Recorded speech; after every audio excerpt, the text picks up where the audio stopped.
Alright, let's talk about Davos 2026, but I'm doing this one a little bit different, because we've all been through the ritual many times now, right? The same talking points and predictable narratives that make you feel like you're watching the same movie over and over again. So I'll do a quick speedrun recap at the end. But this year, there's only two things that really stood out to me. First, Melissa Chen took this photograph. It's their operating system for the Fourth Industrial Revolution. Second, in her speech, Ursula von der Leyen tied everything back to 1971. You know, the Nixon shock, getting off the gold standard, and she framed it as the moment that created the conditions for what would become a truly global order. So getting off the gold standard and the creation of the World Economic Forum all happened in the same exact year. Coincidence? I don't think so. Those aren't just sound bites. I believe they expose something deliberate, the intentional breaking of the old monetary system to clear the way for a new global order. It's a shift from denial to adaptation. From quietly dismantling the old framework to openly confessing how they're building the next layer right in front of us. But let's get started. Here's the operating system. AI sits on top because control and enforcement drive this entire agenda.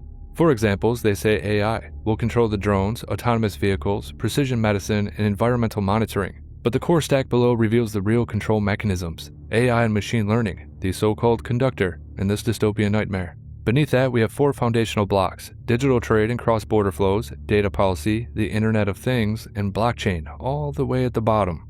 Now, these are not neutral tech layers. They're engineered for a system where data is currency, compliance is mandatory, and autonomy is an illusion. Digital trade and cross-border flows. And what the hell does that mean? Well, this creates a borderless economy that favors the political and finance class while monitoring every transaction that you make to punish what they call unsustainable or unethical behavior. Basically, dissent will get you shut out of the entire system. And then we have data policy. This is the governance layer that decides how data gets collected, shared, and ultimately weaponized. Top-down rules like mandatory digital IDs or CBDCs control access, who gets what or who gets cut off.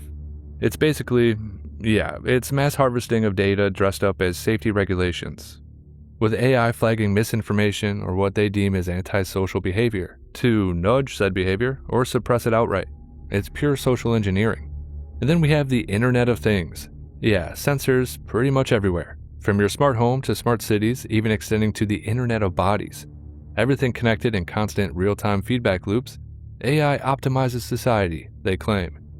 From predictive policing to energy rationing based on carbon scores all the way to tracking movements in 15-minute cities. It's not about efficiency, it's about forcing obedience. You get the picture. And then we have blockchain, the quote-unquote trust layer at the bottom, often pitched as decentralized, but that's certainly not true. They want central bank digital currencies. The key word is central. It's centralized. This underpins control by logging everything on tamper-proof ledgers, tokenized assets, identities, and behaviors, which makes surveillance of an individual's economic decisions or just their everyday decisions very easy.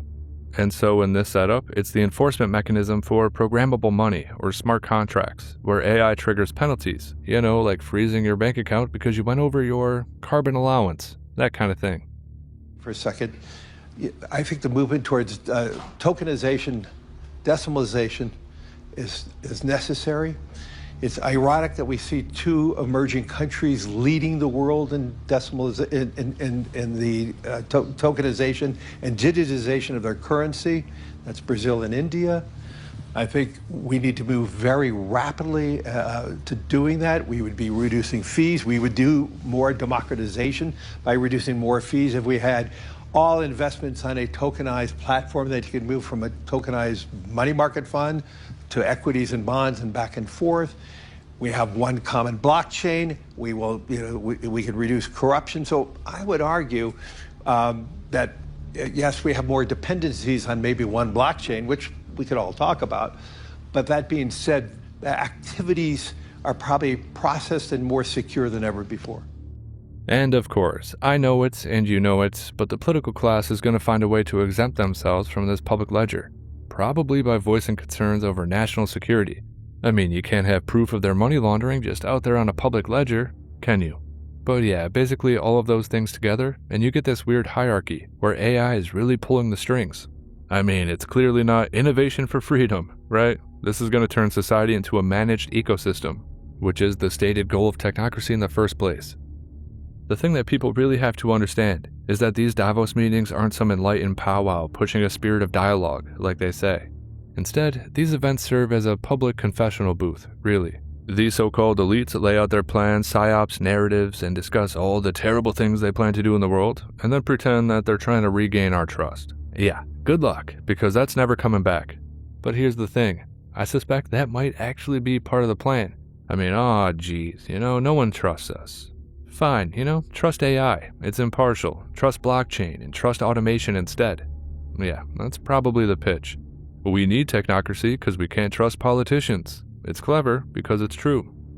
However, those same corrupt politicians are currently building the new system. So naturally, we can't trust the new one either. They're trying some sort of sleight of hand trick or something like that. I don't know. Anyway, let's move on to Ursula von der Leyen's speech tying everything to 1971, because I believe this confirms what I've said for years.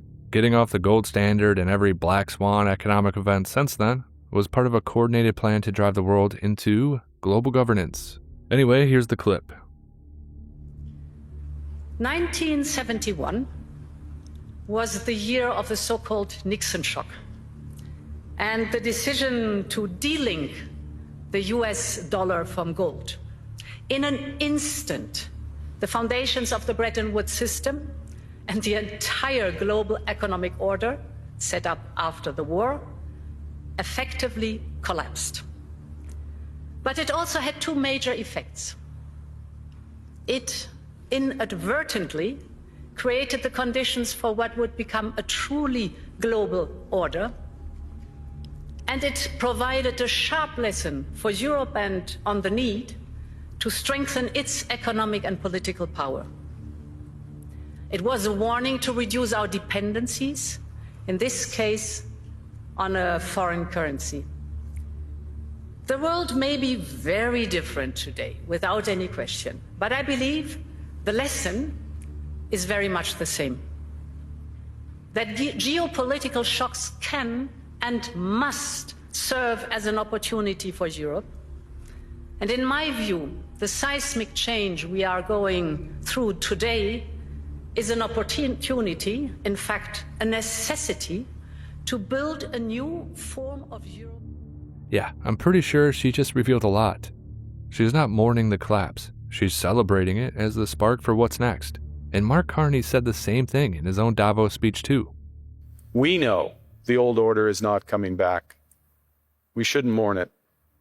Nostalgia is not a strategy. But we believe that from the fracture, we can build something bigger, better, stronger, more just. This is the task of the middle powers. We know the old order is not coming back, but we believe from that fracture, we can build something bigger, better, stronger. End of quote. Yeah, that's the same exact vibe. And if you noticed, he even threw in a Build Back Better in there too. Anyway, the point, 1971 was not a fluke. They knew it would be the first domino to fall. They pushed that first domino to kickstart the collapse. Yeah, 1971. Now you tell me, do you think it's a coincidence that the World Economic Forum was born that same exact year, right as we got off the gold standard, which unleashed fiat money printing that ballooned into today's $38 trillion in debt or whatever it is?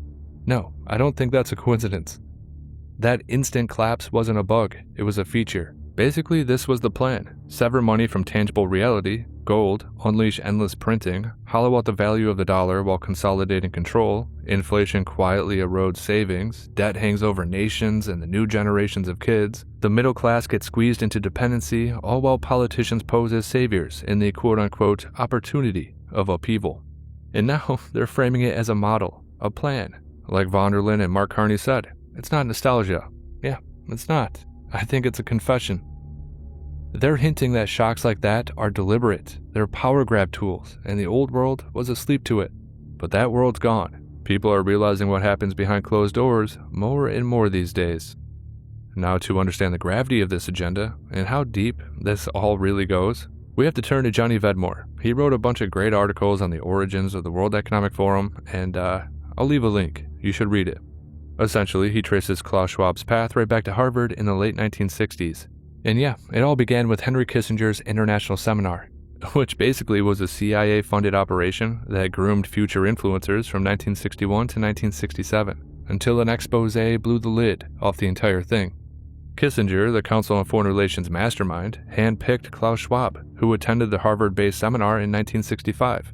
And from there, Kissinger acted as his direct mentor, pulling old Klaus straight into his elite grooming network that would shape his entire career. So, Kissinger's seminar got disbanded in 1967 after getting exposed. They picked Klaus Schwab to run the new iteration. And then what do you know? The World Economic Forum was born in 1971. Henry Kissinger's seminar was basically the prototype for the World Economic Forum, and even the Young Global Leaders program that now grooms thousands of rising elites worldwide, including many of today's politicians, CEOs, and influencers who just so happen to push the same agendas we see at Davos every single year. Even Vladimir Putin and so on, they all have been young global leaders of the World Economic Forum. Mm-hmm. But what we are very proud of now is the young generation, like Prime Minister Trudeau, President of Argentina and so on, that we penetrate the cabinets. So yesterday I was at a reception for Prime Minister Trudeau, and I know that half of this cabinet, or even more half of this cabinet, are actually young global leaders of the world. It basically created these networking hubs to align the global political class with the bureaucratic class, the universities, and the finance bros, all focusing their energy on US-centric agendas as a method to dictate events around the world. They also used it to embed intelligence operations with financial goals and manage the so-called world order. Flanked by Council on Foreign Relations luminaries like John Kenneth Galbraith, the economic theorist who pushed for controlled markets, and Herman Kahn, the RAND strategist infamous for making nuclear war thinkable. And yeah, these are the guys that sculpted the World Economic Forum into a full-on tool of dominion. Yeah, the Council on Foreign Relations itself has roots tracing back to the early 20th century roundtable groups. You know, those imperial think tanks spawned by figures like Cecil Rhodes and Alfred Milner. They aimed at subtle empire building through economic and social levers. Yeah, they're all Fabian socialists at heart. As I said, Klaus Schwab's World Economic Forum was simply the next iteration of that model, launching in 1971, right amid the so-called Nixon shock, and syncing perfectly with the unleashing of fiat currency to foster global governance under the guise of stakeholder capitalism. Yeah, it wasn't some organic development or natural political evolution. From those Kissinger and CIA seminars all the way to ensuring Davos became the perpetual stage of influence as a forum for the liberal world order, it was deliberately designed in this manner. And once you start to see that lineage, the rest of the puzzle starts to fall into place, doesn't it? Yeah, we've seen this blueprint playing out for decades, but as more and more people start to tune into their speeches and tune out their proposals, these globalists are now being subjected to a unique torture. Yeah, they're stuck watching their entire agenda fall apart right before their eyes. Personally, I feel like the last few years have been pretty bleak for them, and Davos 2026 was no different. So to finish up, let me give you a quick speed run. Alright, here we go. Al Gore couldn't fill a room and got so frustrated that people aren't buying the climate script anymore that he started heckling other speakers. And then he tried spinning the Palisades fire as climate change, even though federal prosecutors charged this guy with arson. Now, I don't know if Al Gore is a classic bubble dweller or if he just thinks we're too lazy to look it up ourselves, but either way, this is exactly the kind of thing they do. And then they act shocked when people don't buy it. And then right on cue, BlackRock's Larry Fink took the stage to whine about populism and deep institutional mistrust, wondering why no one believes the official story anymore. And yeah, that's a real mystery, man. Oh wait, no it's not. You could just look at Al Gore. He's really a great example, because he lies about verifiably false things all the time. From there, Trump's economic vision sent European politicians into a meltdown, sputtering about bullies and respect while quietly begging for more Chinese investment and rushing the mother of all deals with India. They claimed that Europe and India share so much in common, but from what I see, the only real overlap is the Davos playbook, digital IDs, banning cash, the whole 9 yards. From there, Bill Gates, the Epstein Island extraordinaire, announced his $50 million AI health push into Africa, partnering with OpenAI to wire up clinics with data link systems, because nothing says empowerment like embedding surveillance tech in the global south under the lie of we're here to help. And then, of course, we have the usual chorus. AI is going to police everything, robots for the consumer market, CBDCs are necessary, and censorship is just for safety. You know, the whole predictable script. And so there it is, Davos 2026 in a nutshell. Now I'm not sure what I'm going to do next. We have the World Government Summit happening right now, and also the Epstein drops. I hope you're looking into that because it is crazy. I might have to talk about it. We'll see. But until then, once again, this is Helio Wave. If you liked the video, like, comment, and subscribe. Share the video if you want to. If you're in a position to, consider subscribing on Locals, or you can use PayPal.